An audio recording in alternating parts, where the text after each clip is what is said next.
¿En qué consiste una cárcel militar y cómo funciona en general esto? Bueno, esta boina es de las pocas se van a ver así, pues, con este lazo y este tipo de boina, con este color y demás tan característica. Pues es una unidad muy especial y he querido que la tengas tú como regalo. Bueno, el establecimiento penitenciario militar, el SPEMI, es bueno, antiguamente le llamaban la torre y demás, ha tenido muchos nombres, pero bueno, es la prisión militar de Alcalameco.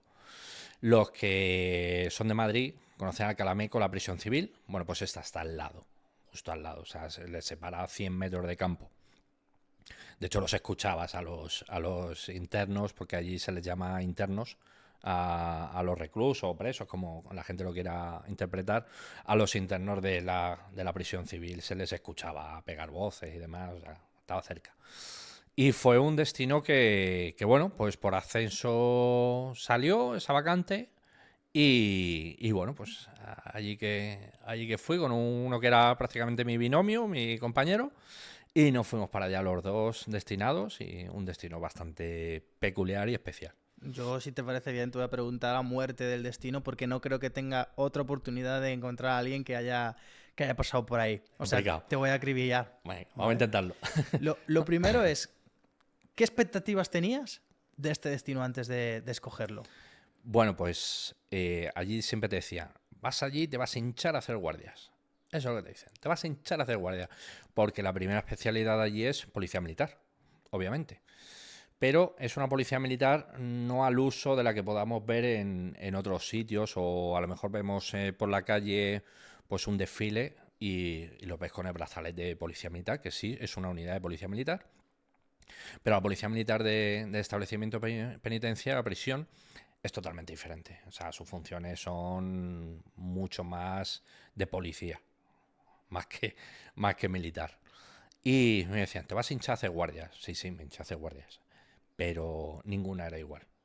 Y ninguna podías tener la rutina de meterte en una garita así 2 horas o las que fuesen hasta que te hicieran relevo. No.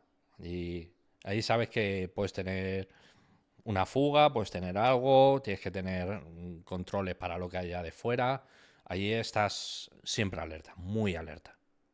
Algo que me llama mucho la atención es que obviamente en prisión, pues en prisión convencional, en prisión civil, lo que te encuentras es la escoria, porque al final es gente que ha cometido un delito, ¿vale? Por lo tanto, bajo mi punto de vista, y que me fune quien quiera, escoria social, ¿no?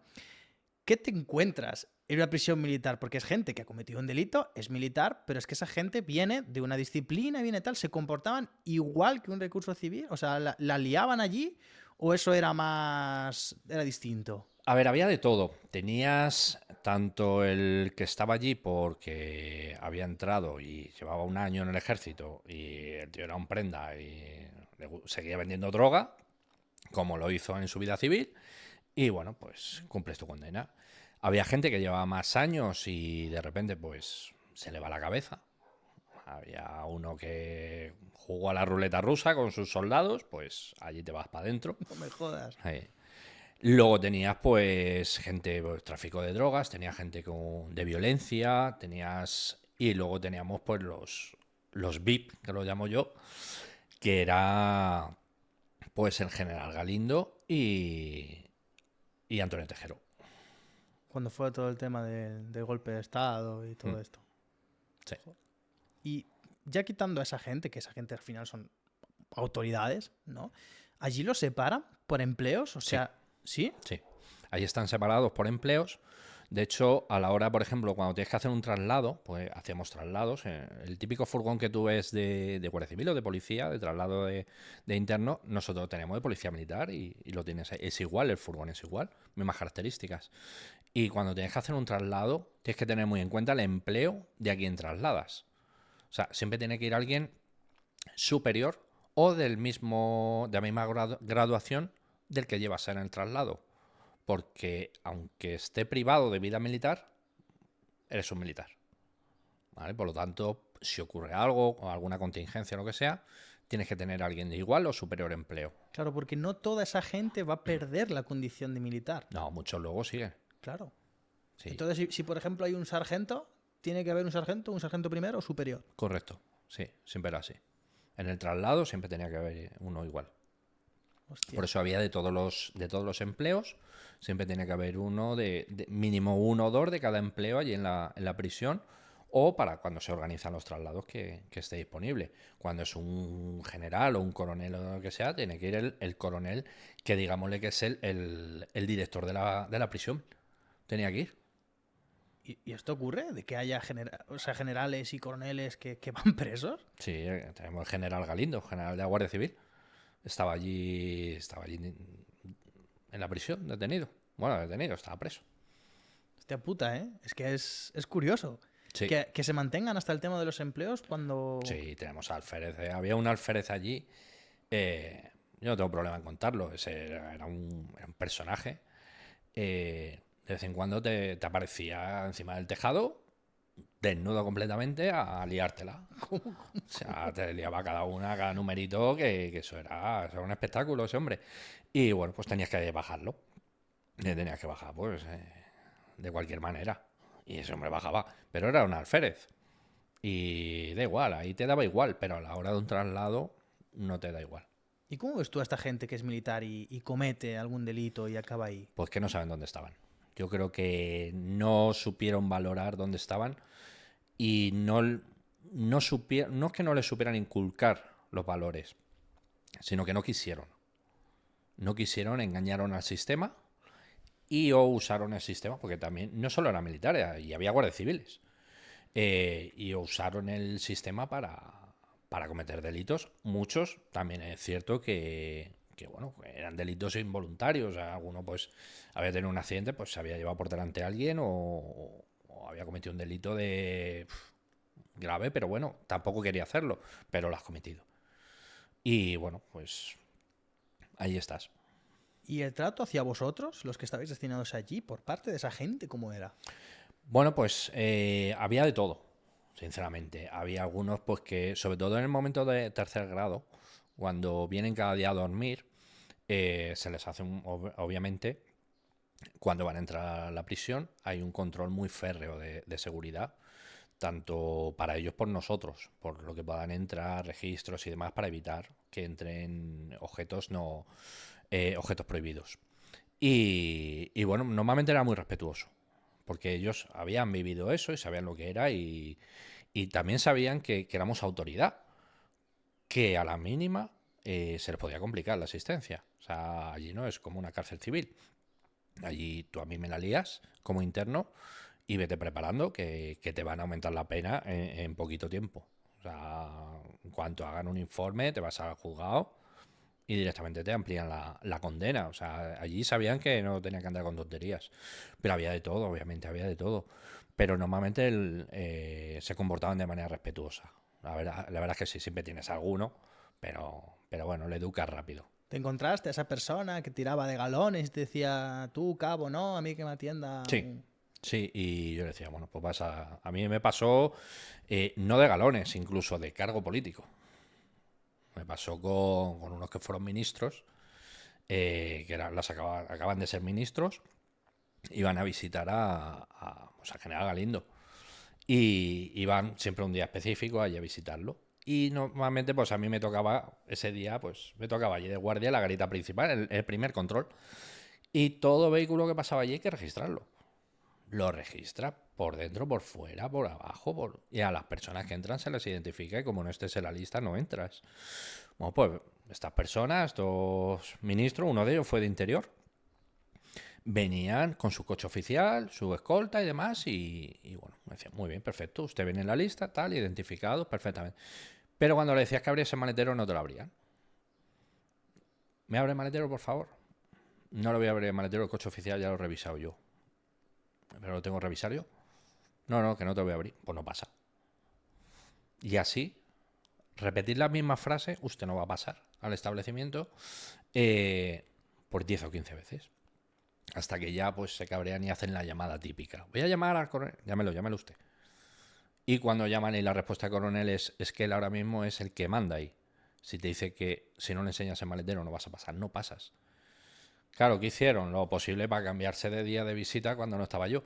Pero bueno, les volvió a pasar lo mismo. Pero algunos te intentan menospreciar y se encuentran que a lo mejor, aunque no tenga jalones, tienen más decoro y más educación que ellos. ¿Te encontraste realmente a alguien que tú dices, joder, es que este tío aquí dentro es buena persona de verdad, no entiendo qué hace aquí? Es que tampoco tratabas tanto con ellos. Había una persona en especial que sabíamos lo que había sido, lo que había hecho. Era guardia civil. Y esta persona era muy conocida por cosas que había hecho. La verdad, mucha gente en la sociedad lo agradeció. Tampoco te puedo entrar mucho más detalles, pero cuando tú ves su currículum, dices, es que este hombre es para hacer una película de él. Es para hacer una película de este tío. O sea, pocos hay como él. Y realmente estaba allí porque le habían menospreciado en el juzgado, en el juicio en el que le estaban acusando de esas cosas que había tenido que hacer. Le menospreciaron su currículum y este hombre ahí perdió los nervios y se fue a por el abogado de la acusación y le cogió el pescuezo. O sea, ese hombre estaba ahí por eso. O sea, no estaba por otras cosas que había hecho porque todavía quedaba demostrarlas, pero decía, jolín, y ese hombre era el primero que venía y te respetaba al máximo, no se movía y era un superior a ti. Pero a mí ese hombre era como, además te contaba cosas y demás, hablabas con él. Pero no es que nos sentáramos con ellos a hablar, sino en un traslado o cuando venía en el control lo tenías que acompañar. Pues la verdad es que era gente bastante... La verdad es que enriquecía escucharlos a veces, pero tenías que saber dónde estabas. Claro, porque el que trata directamente con los reclusos en una prisión convencional es el funcionario de prisiones. En vuestro caso, ¿lo hacíais siempre militares? Dentro de... había dos partes. Estaba lo que es el perímetro y los traslados y demás que los hacen los militares, ¿vale? Y luego dentro de la prisión, lo que es en sí digamos, las galerías y demás, eso ya son funcionarios, O ¿vale? sea que la figura del funcionario de prisiones, que es el que trata día a día con el recluso, sigue existiendo Sí, ahí. sí, sí, sí, sí. Esa figura estaba allí y tenían un mayor, de hecho, era un civil y era también uno de los que mandaba allí en la prisión, porque era el jefe de los funcionarios. Y la verdad es que la vida era separada. O sea, veíamos a funcionarios cuando entraban, cuando salían de su turno, pero no teníamos contacto con ellos. O sea, contacto con ellos era cuando, mira, me tengo que llevar a tal interno a Gómez Zulla que tiene médico, una revisión. Te lo entregaba, tenías que hacer un montón de papeles, aunque estuvieras ahí en la puerta del pabellón, y te lo entregaba y tú directamente pues ya te ibas. Pero con ellos contacto prácticamente nulo. ¿Y cuál es esa experiencia que siempre vas a recordar de la prisión militar? Pues conocer a Tejero y cuando se marchó, que bueno, en libertad y demás, no sé las condiciones, vino a agradecer el trato y el respeto con el que se le había tratado. Y a mí fue uno de los que se le agradeció. Y yo le contesté que yo le traté como a todo el mundo, con respeto, con educación, pese a que esté dentro o fuera. Yo tengo que respetar a todos. Yo no soy quien, yo no soy juez para valorar si has hecho una cosa u otra. Yo recibo órdenes, pero a mí el trato de Tejero fue, y de su familia, que iba allí a visitarlo, fue siempre exquisito, fue un trato súper educado y bastante correcto. Y que esta persona que ha sido historia de España, porque fue historia de España, que te venga y te venga a dar las gracias por cómo la has tratado, pues, hombre, siendo joven, que seguía siendo un chaval, eh, pues te llama la atención y te llena, claro. ¿Cómo se vivió en ese momento en prisión cuando entra esta persona? ¿Os lo dicen o simplemente... No, yo cuando llegué ya estaba allí, Ah, vale. él ya estaba allí, y ¿Pero yo no... teníais algún protocolo especial con él o algo? No, la verdad es que él tenía su celda, como tenían los demás, y era igual, o sea, prácticamente igual. Lo que pasa, obviamente, cuando él salía, pues eran otras medidas de seguridad, por su graduación, pues venían otros mandos, era todo un poquito más especial, pero por eso, igual que General Galindo y demás, pues porque era gente que conocía y podía tener sus enemigos también fuera. O sea, también tenías que protegerlos. Aparte de hacer tu trabajo, evitar que se escapen, que no iba a ser el caso, tenías que protegerlos, porque había de todo y te encontrabas de todo. Pero yo cuando llego allí lo encuentro, yo sabía que estaba, pero no te lo crees hasta que lo ves. Y digo, es que estoy viendo aquí historia viva de España. Y bueno, pues la verdad es que, claro, ves a General Galindo, ya es otro tipo de historia de España. Pues bueno, pues también no es orgullo ni nada, porque cada uno tiene sus valoraciones, pero bueno, es una experiencia.